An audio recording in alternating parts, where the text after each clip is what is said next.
Un appuntamento che suggella il ritorno dei grandi concerti nella Basilica di San Marco è quello che l'orchestra del Teatro La Fenice e il coro proporranno venerdì sera a partire dalle ore 20 nella Cattedrale Marciana. Un omaggio al compositore Igor Stravinsky che riposa a Venezia nel 50° anniversario della morte, ma anche un appuntamento promosso nell'ambito dei 1600 anni della città.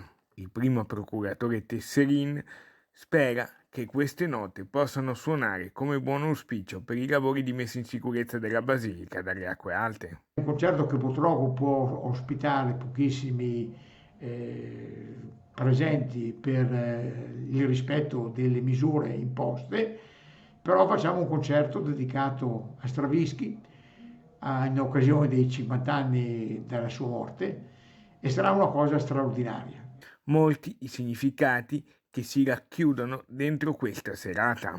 E la serata di domani sia davvero l'avvio per mettere la stessa basilica in piena sicurezza. Nel mese di maggio appena finito ha avuto ancora delle acque alte.